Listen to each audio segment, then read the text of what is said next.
Hello नमस्कार दोस्तों, मैं हूं Mithilesh Kumar. Mika academy YouTube channel पे आपका बहुत बहुत स्वागत है।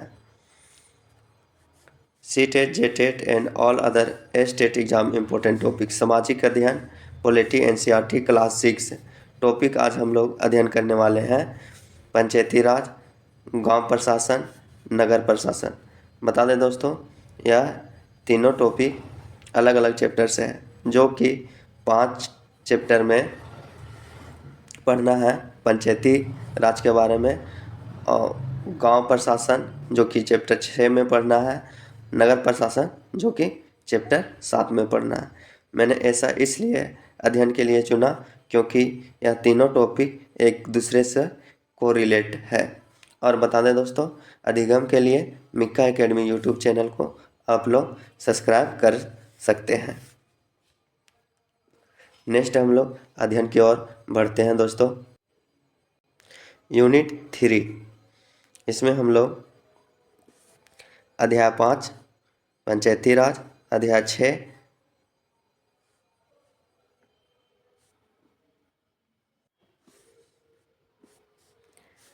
गांव प्रशासन, अध्याय 7 नगर प्रशासन, इसको तीनों हम लोग है सो आज अध्ययन करेंगे। इसमें देखते हैं सरकार, गवर्नमेंट। भारत में सरकार के 3 स्तर पाए जाते हैं। There are 3 levels of government in India. पहला स्थानीय सरकार जो कि लोकल गवर्नमेंट कहते हैं। दूसरा राज्य स्तरीय सरकार जो कि स्टेट गवर्नमेंट कहते हैं। और तीसरा राष्ट्रीय या केंद्र सरकार जो कि सेंट्रल गवर्नमेंट, जो कि इसमें सरकार के 3 स्तर पाए जाते हैं: लोकल गवर्नमेंट, स्टेट गवर्नमेंट और सेंट्रल गवर्नमेंट।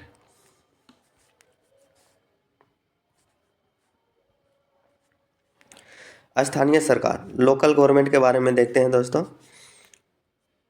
रूरल और अर्बन, इसको फिर 2 भागों में बांटा गया है, जो कि ग्रामीण स्तर रूरल, इसमें ग्राम पंचायत होता है, न्याय पंचायत होता है, क्षेत्र, जनपद, ब्लॉक या पंचायत, जिला परिषद पंचायत होता है।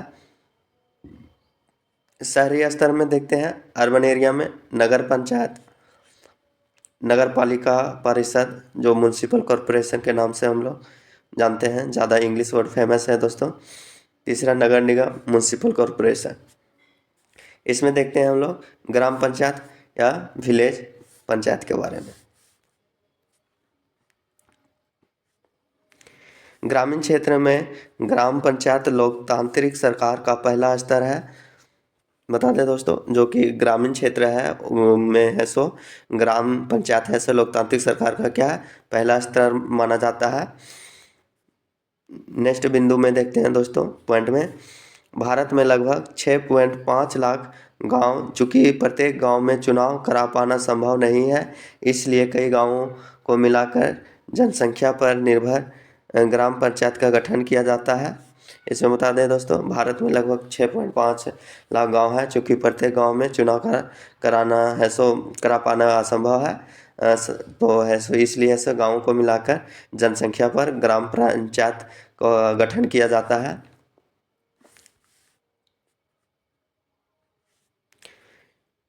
नेक्स्ट पॉइंट में देखते हैं दोस्तों, प्रत्येक ग्राम पंचायत की एक ग्राम सभा होती है, जो कि इसमें है सो प्रत्येक जो गांव होता है उसमें ग्राम पंचायत में ग्राम सभा होता है, जो कि गांव से संबंधित समस्याएं या विभिन्न पहलुओं पर विचार विमर्श किया जाता है। ग्राम सभा में वह व्यक्ति वोट डाल सकता है जिसकी आयु 18 वर्ष से अधिक हो, a person above 80 years old.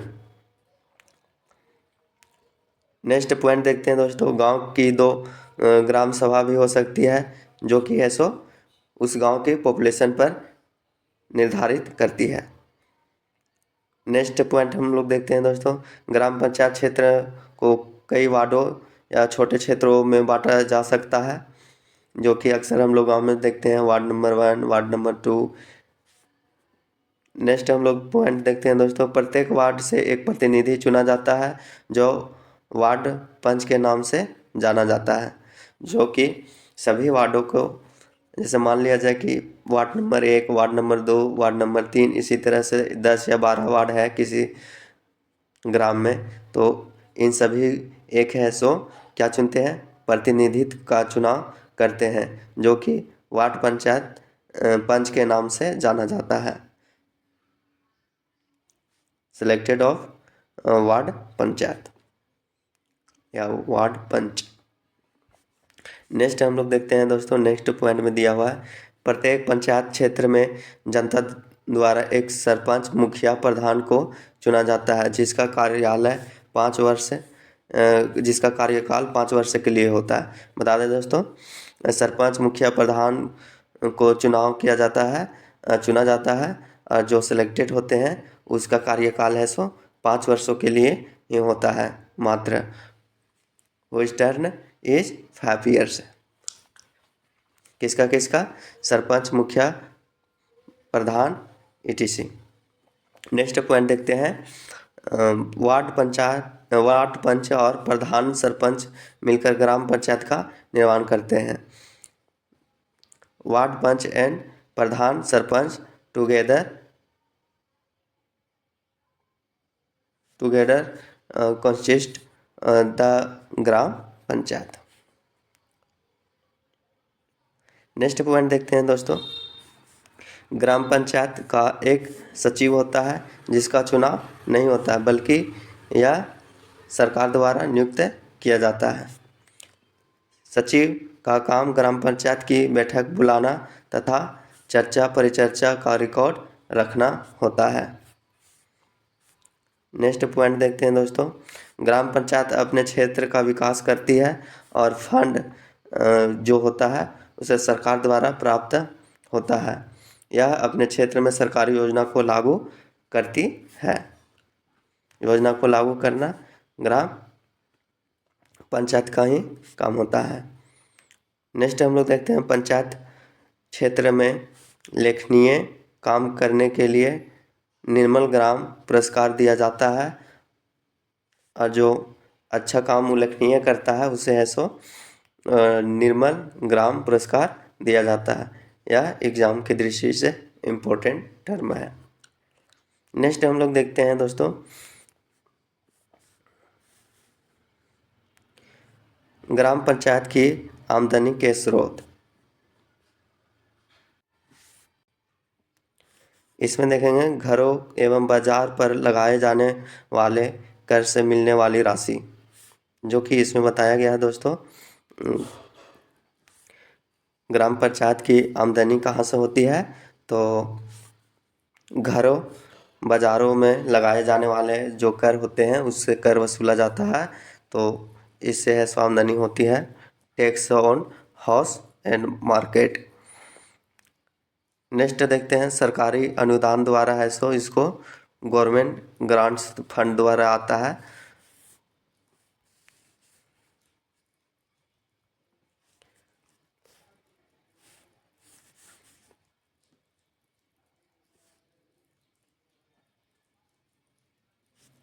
ग्राम पंचायत स्तर पर आधिकारिक वर्ग, जो ग्राम पंचायत स्तर पर आधिकारिक वर्ग होता है, इसमें है सो पुलिस थाना क्षेत्र। प्रत्येक पुलिस थाने एक कार्य क्षेत्र होता है जो कि उसके नियंत्रण में रहता है। बता दें दोस्तों, जो प्रत्येक पुलिस थाने या कार्य क्षेत्र होते हैं उसमें है सो इसका नियंत्रण रहता है। नेक्स्ट पॉइंट दिया हुआ है दोस्तों, लोगों उस क्षेत्र में हुई चोरी, दुर्घटना, मारपीट तथा झगड़े आदि को है सो रपट उसी थाने में लिखाई जाती है, FIR दर्ज कराया जाता है। पुलिस थाने अधिकारी को थानेदार, SHO स्टेशन हाउस ऑफिसर कहते हैं, जो अपने क्षेत्र के अंदर मामलों पर कार्यवाही करता है। नेक्स्ट हम लोग देखेंगे दोस्तों, पटवारी या लेखपाल। इसमें पटवारी या लेखपाल में मुख्य पॉइंट देखते हैं दोस्तों, यह पद अलग अलग राज्यों में अलग अलग नाम से जाना जाता है। कहीं पटवारी, कहीं लेखपाल, कहीं कर्मचारी, कहीं ग्रामीण अधिकारी, कहीं कानूनगो कहते हैं। यह उनका पर्यवाचिक नाम है लेखपाल का, जो कि विभिन्न क्षेत्रों में अलग अलग बोली जाती है नाम से। नेक्स्ट पॉइंट देखते हैं, पटवारी खेतों की नाप के लिए जरीब नामक यंत्र का उपयोग करता है जो लोहे की जंजीर से बनी होती है। यानी कि जो पटवारी होता है वह खेत को है सो मेजरमेंट करता है और उसको है सो जरीब कहते हैं, और जो चेन होता है वह है सो लोहे से बनी होती है। नेक्स्ट पॉइंट देखते हैं, पटवारी किसानों से केसीसी लोन, नहर तालाब कर इकट्ठा कराता है और सरकार अपने क्षेत्रों में उगने वाली फसल की जानकारी देता है। कर इकट्ठा का कार्य कहीं कहीं अमीन कराता है। और इसमें पटवारी जो होते हैं तो किसान की है सो केसीसी लोन, नहर, कुछ कुछ योजनाएं, छोटे मोटे योजनाओं को है सो पास करता है और सरकार को अपने क्षेत्रों में उगने वाली फसलों की जानकारी देता है। और कर इकट्ठा कार्य भी ऐसो कभी कभी करता है अमीन। यानी मुख्य रूप से अगर देखा जाए तो जो ज़मीन का कर होता है वह ऐसो अमीन पहले वसूल करता था। नेक्स्ट पॉइंट देखते हैं दोस्तों, किसान कई बार अपनी फसल बदल देते हैं, इसलिए ज़रूरी है कि पटवारी रिकॉर्ड को समय समय पर दुरुस्त करता रहे। और किसान है सो कई बार फसल है सो बदल बदल कर लगाते हैं या बदल देते हैं, तो उसको है सो रिकॉर्ड रखते हैं। खेत के बने नक्शे को खसरा कहते हैं और खतौनी भी कहते हैं, जो कि हम लोग खतियान भी कहते हैं इसको। नेक्स्ट हम लोग देखते हैं, यह प्रत्येक 2 साल के बाद बदला जाता है। यह है सो प्रत्येक 2 साल के बाद बदला जाता है। ज़मीन का विवरण होता है, ज़मीन की फिक्स पोजीशन होती है, ज़मीन मालिक, उसके हिस्सेदार, उसकी वायदियत का विवरण होता है, जो कि उसमें हकदार मालिक होता है या उसके वंशज होते हैं, उन सभी है सो खतियान या खसरा में है सो दिखाया रहता है। खेत के पेड़ अथवा कुआं अथवा ट्यूबवेल्स का विवरण होता है इसमें, और किसानों का फसल का भी विवरण को है सो दिखाया जाता है। नेक्स्ट हम लोग देखते हैं आंगनबाड़ी। भारत में ग्रामीण माँ और बच्चों को देखभाल केंद्र है। बच्चों को भूख और कुपोषण से निपटने के लिए एकीकृत बाल विकास सेवा कार्यक्रम भाग के रूप में 1975 में उन्हें भारत सरकार द्वारा शुरू किया गया था। आंगनबाड़ी का अर्थ है आंगन या आश्रय। बता दें दोस्तों, जो कि आंगनबाड़ी है, आंगनबाड़ी में है सो इसमें ग्रामीण बच्चे को देखभाल और उनकी माँ को है सो देखभाल किया जाता है, और जो कुपोषण जैसी, भुखमरी जैसी समस्या रहता है, इसको सरकार निपटने का कुछ है सो सहयोग योगदान देती है। और एकीकृत बाल विकास सेवा कार्यक्रम भाग के रूप में 1975 में इन्हें भारत में सरकार द्वारा यह सेवा चालू की गई थी। और आंगनबाड़ी का अर्थ होता है आंगन आश्रय। इस प्रकार आंगनबाड़ी केंद्र भारतीय गाँव में बुनियादी स्वास्थ्य देखभाल प्रदान करता है। और यहाँ तक आंगनबाड़ी में है सो छोटी मोटी स्वास्थ्य चिकित्साएँ भी उपलब्ध कराई जाती है। समय समय पर टीका लगवाने का काम, पोलियो का काम जो से हम लोग का है सो गाँव में होता है, जो कि इसमें क्लास 6 पॉलिटी में है सो दिखाया गया है ग्राम के बारे में। यह भारतीय सार्वजनिक स्वास्थ्य देखभाल प्रणाली का एक हिस्सा है। मूल स्वास्थ्य देखभाल गतिविधि को गर्भ निरोधक परामर्श और आपूर्ति, पोषण, शिक्षा और अनुपूरक, साथ ही पूर्व विद्यालय की गतिविधियों शामिल है। आने कहने का मतलब है दोस्तों कि आंगनबाड़ी में बच्चों की देखभाल, उनकी माँ की, और यहाँ पे मूल स्वास्थ्य जो सुविधा दी जाती है सरकार द्वारा, उसको भी मुहैया कराया जाता है आंगनबाड़ी के जरिए। और इसमें है सो गर्भ निरोधक परामर्श और आपूर्ति, पोषण, शिक्षण आदि भी कराया जाता है, जिसमें बच्चे आंगनबाड़ी में जाकर पढ़ाई लिखाई भी करते हैं। नेक्स्ट हम लोग देखते हैं क्षेत्र या जनपद या ब्लॉक, जो कि पंचायत के अंतर्गत आता है। क्षेत्र, जनपद या ब्लॉक, यह तीनों सेम नाम ही है।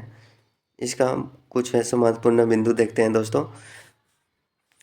पंचायत राज व्यवस्था में ग्राम पंचायत के बाद दूसरा स्तर विकास खंड का होता है। नेक्स्ट पॉइंट में देखते हैं दोस्तों, इसे जनपद या पंचायत समिति भी कहते हैं। एक पंचायत समिति में कई ग्राम पंचायत होती है। नेक्स्ट पॉइंट देखते हैं, इसमें कई गांव को मिलाकर वार्ड बनाए जाते हैं, जिसका सदस्य बीडीसी ब्लॉक डेवलपमेंट काउंसिल प्रखंड विकास समिति कहलाता है। पंचायत समिति में चुने गए बीडीसी सदस्यों का नेता बीडीओ या ब्लॉक प्रमुख कहलाता है, जो कि ब्लॉक डेवलप ऑफिसर होता है, वह है सो प्रमुख कहलाता है। यह यहाँ के अधिकारी वर्ग में तहसीलदार के नाम आता है, जो तहसीलदार के कार्य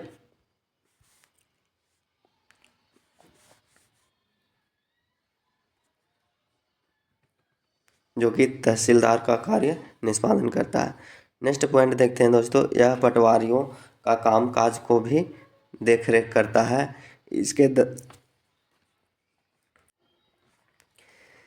इसके दफ्तर में ज़मीन से जुड़े विवाद भी निपटारा किया जाता है दोस्तों।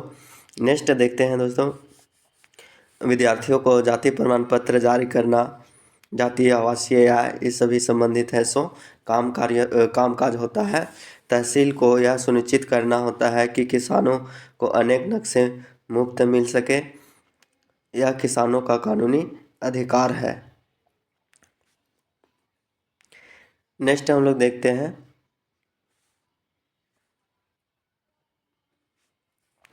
नगर पंचायत।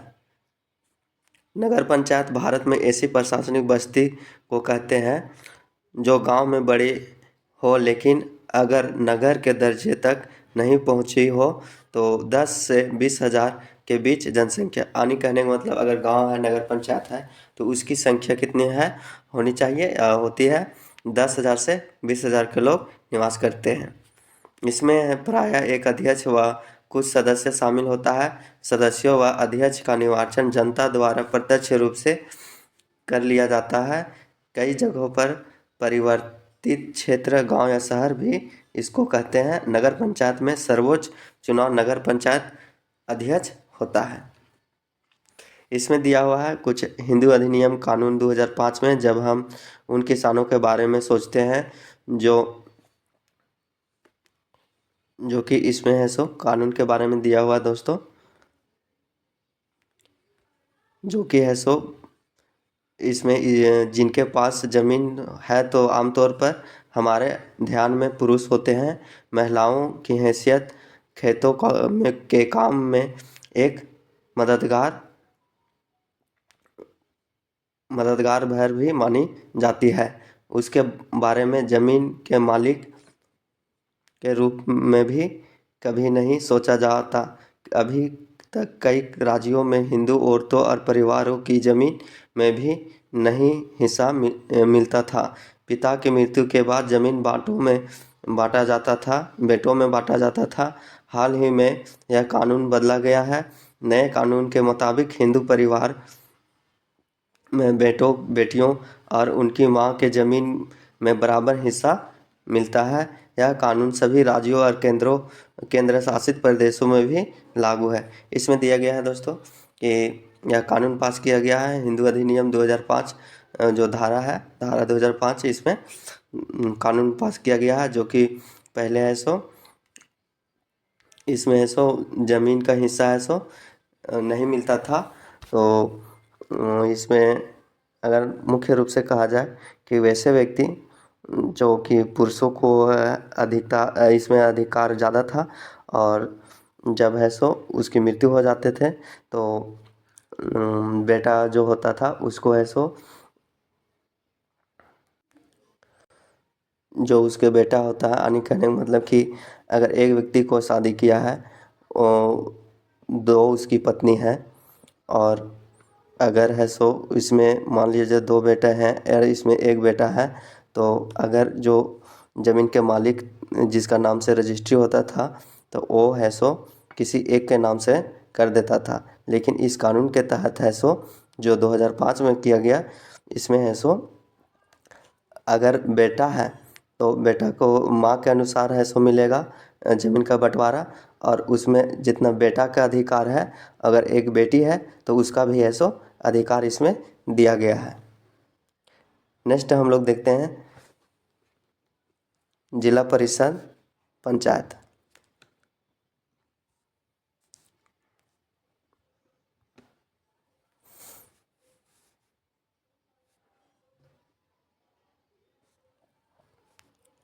पंचायत समिति के ऊपर जिला पंचायत या जिला परिषद पंचायत होती है। नेक्स्ट पॉइंट में दिया हुआ है, इसमें एक जिले स्तर पर विकास की योजना बनाती है। नेक्स्ट इसमें दिया हुआ है, इसमें बहुत सारे गांव मिलकर है सो पंचायत सदस्य को चुनते हैं। नेक्स्ट हम लोग देखते हैं दोस्तों, जिला पंचायत सदस्यों का नेता पंचायत अध्यक्ष होता है, जिसका सचिव डीएम होता है।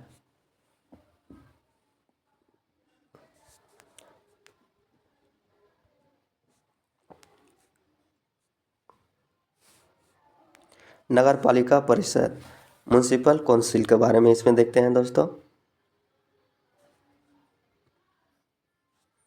भारत में एक नगर पालिका अक्सर एक शहर के रूप में जाना जाता है, जो कि यह न तो एक ग्राम और न ही बड़े शहर के बराबर होता है, वरन उनके बीच का होता है। एक नगर पालिका 20,000 से अधिक लोगों को मिलाकर बनता है, लेकिन अगर यह 5 लाख से अधिक जनसंख्या वाले हो जाता है तब इसको है सो नगर निगम बना दिया जाता है। इसमें कुछ महत्वपूर्ण बिंदु दिया हुआ है दोस्तों, देखते हैं। शहर को कई वार्ड में बांटा जाता है और प्रत्येक वार्ड से वार्ड परिषद सभा चुना जाता है।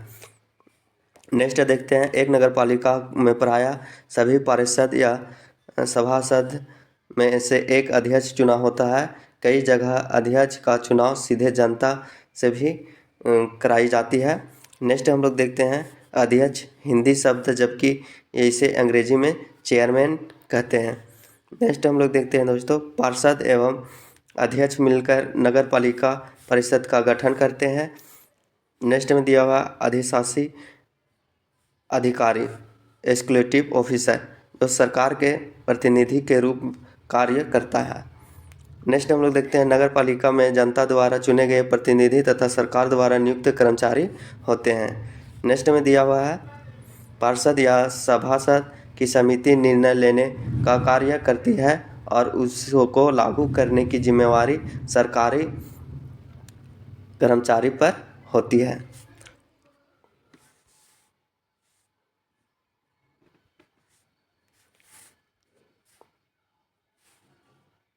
नगर निगम म्युनिसिपल कॉरपोरेशन 5 लाख से अधिक जनसंख्या वाले क्षेत्र नगर निगम बनाया जाता है। यहाँ पर मेयर और महापौर का चुनाव किया जाता है। नगर निगम आयुक्त, जिसे अंग्रेजी में म्युनिसिपल कॉरपोरेशन कहा जाता है, जिसकी नियुक्ति राज्य सरकार द्वारा की जाती है। इसके कार्यों में सड़कों पर रोशनी की व्यवस्था, कूड़ा इकट्ठा करना, पानी की सुविधा उपलब्ध कराना, सभी बाज़ारों की साफ सफाई आदि इसका है सो काम होता है।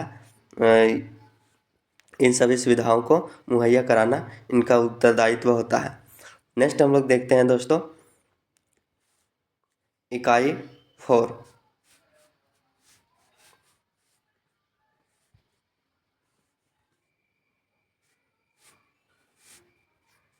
इसमें हम लोग अध्ययन करेंगे ग्रामीण क्षेत्रों में आजीविका, जो कि अध्याय 8 में है।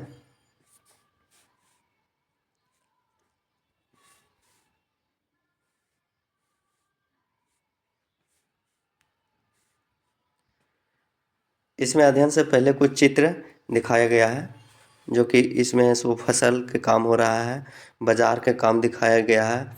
इधर सैलून में एक व्यक्ति बाल काट रहा है, इधर बैंकिंग क्षेत्र के काम को दर्शाया गया है, और कलपट्टा गांव जो कि इसमें चित्र में दर्शाया गया है। कलपट्टू गांव, इसमें कलपट्टू गांव के बारे में कुछ है। तमिल में समुद्री तट के पास एक गांव है जो कलपट्टू है।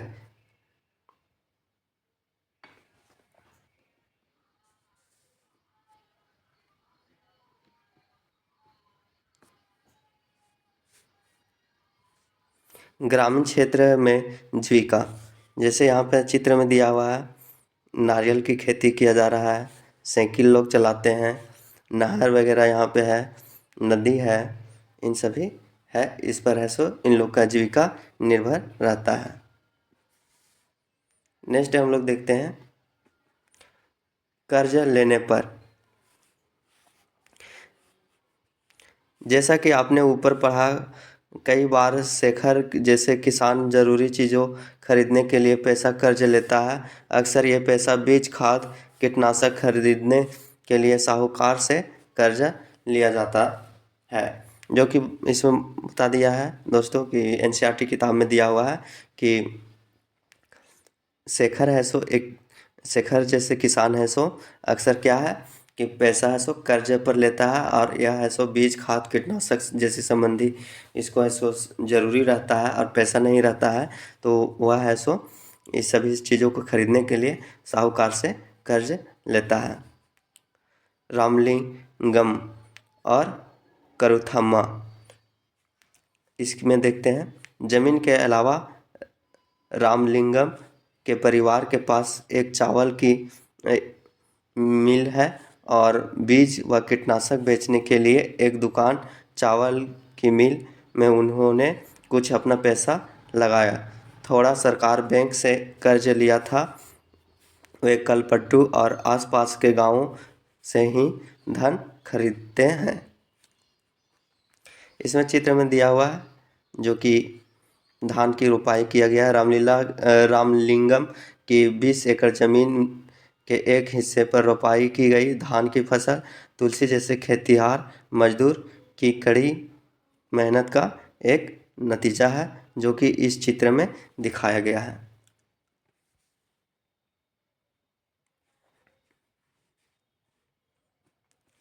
इसमें हम लोग देखते हैं दोस्तों नागालैंड की सीढ़ीनुमा खेती। यह एक गांव है जिसका नाम चेजामी है। यह नागालैंड के फेक जिले में है। इस गांव में रहने वाले लोग चाखेसंग समुदाय के हैं, और ये गांव में रहने वाले लोगों का क्या है, समुदाय चाखेसंग है। वे सीढ़ीनुमा खेती करते हैं। इसका मतलब है कि पहाड़ी और ढलाऊ ज़मीन को छोटे छोटे सपाट टुकड़ों में बांटा जाता है। उस ज़मीन को सीढ़ियों के रूप में बदल दिया जाता है। प्रत्येक सपाट टुकड़ों के किनारे उस पर उठा देता है और उससे पानी भरा रह पाए। और यहाँ पे चावल की खेती के लिए सबसे अच्छा है। चिजामी के लोगों के आसपास अपने अपने खेत हैं, लेकिन वे कई इकट्ठा होकर एक या दूसरे के खेत में भी काम करते हैं। बता दें दोस्तों कि जो यहाँ पे है सो चिजामी गांव है, जो अपने आसपास है सो खेती करते हैं और एक दूसरे लोग है सो मिलकर काम करते हैं। और यह क्षेत्र कैसा है, पूरा पठारी इलाका है, जिसमें है सो मेड़ बनाकर लोग है सो खेती यहाँ पे खेती करते हैं, और यहाँ पे अधिकतर चावल की खेती की जाती है। वे 60 लोगों का एक समूह बनाते हैं और इकट्ठे मिलकर पहाड़ एक हिस्से पर घास पतवार साफ सफाई करते हैं। जब दिन का काम खत्म हो जाता है तो सारा समूह इकट्ठे बैठकर खाना खाते हैं। ऐसा कई दिन तक चलता रहता है जब तक काम खत्म नहीं हो जाता। नेक्स्ट हम लोग देखते हैं ग्रामीण क्षेत्र में आजीविका।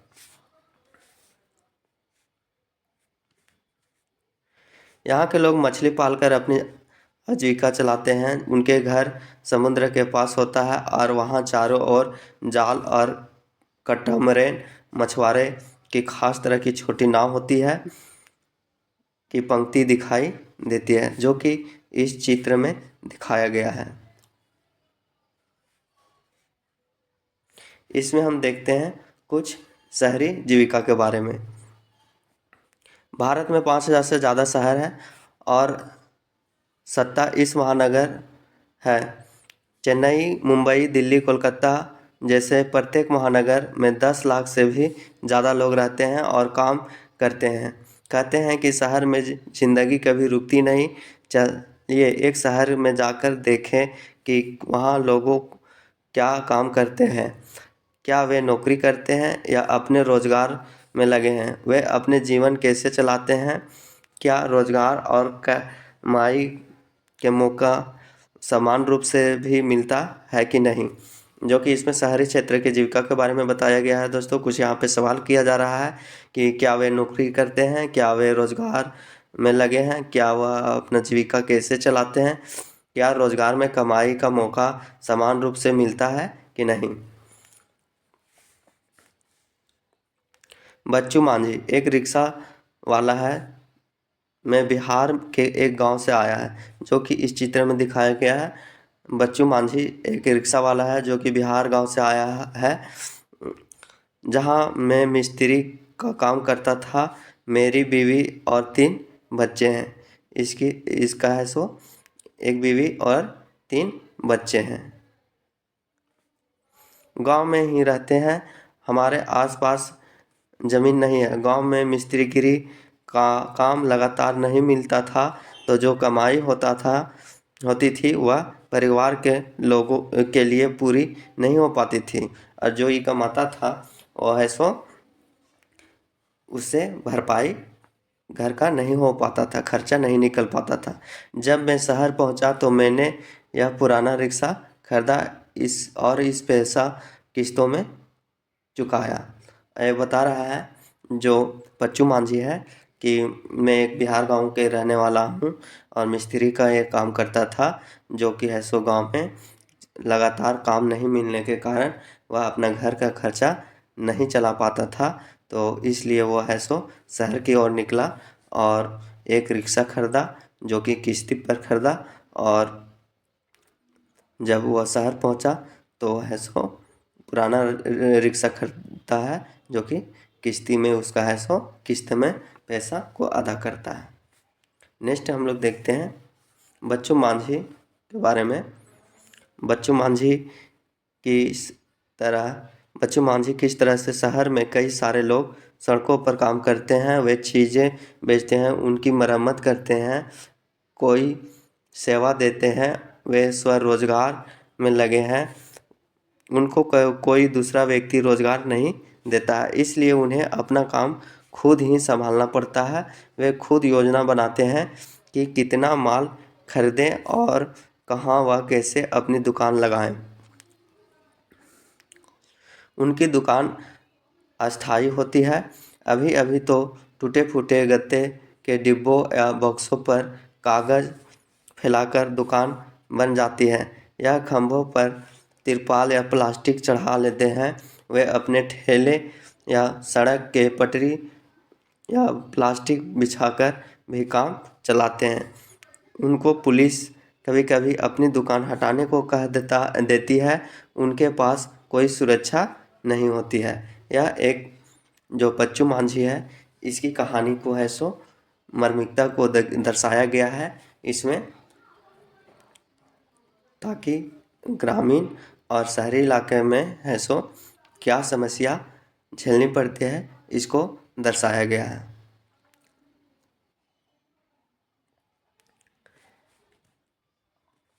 नेक्स्ट हम लोग देखते हैं लेबर चौक।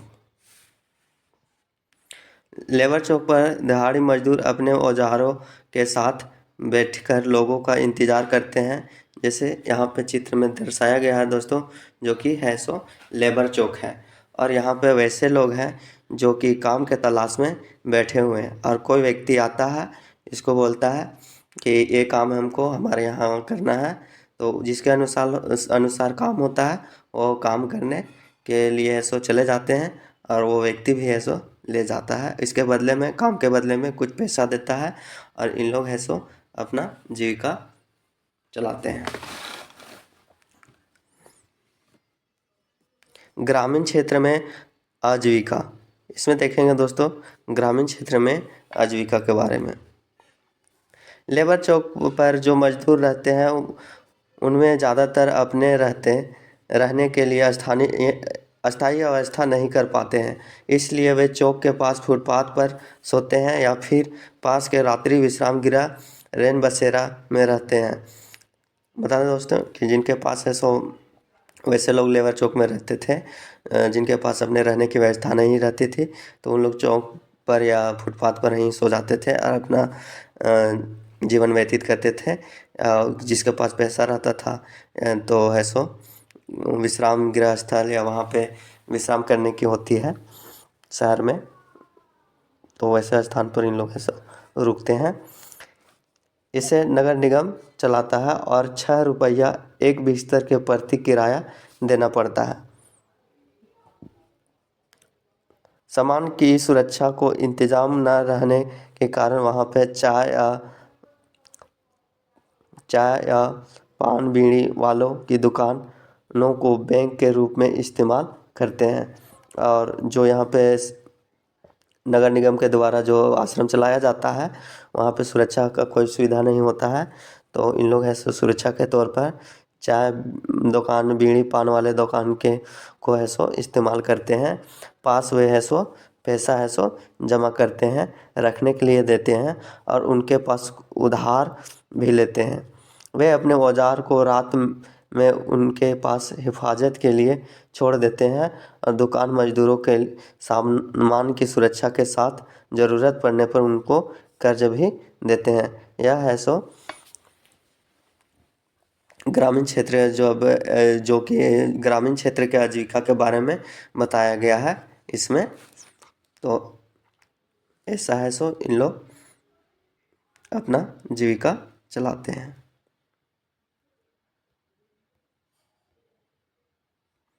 और बता दें दोस्तों, इस तरह से क्लास 6 की पॉलिटी जो है समाप्त होती है, जिसमें हम लोग हैं सो यूनिट 3 में जो इकाई 3 है इसमें हम लोग ग्राम पंचायत के बारे में जो कि पंचायती राज के बारे में अध्याय 5 में अध्ययन किए, और अध्याय 6 जो कि ग्राम प्रशासन व्यवस्था के बारे में देख लिए, और अध्याय 7 में नगर प्रशासन से संबंधित है सो अध्ययन कर लिए।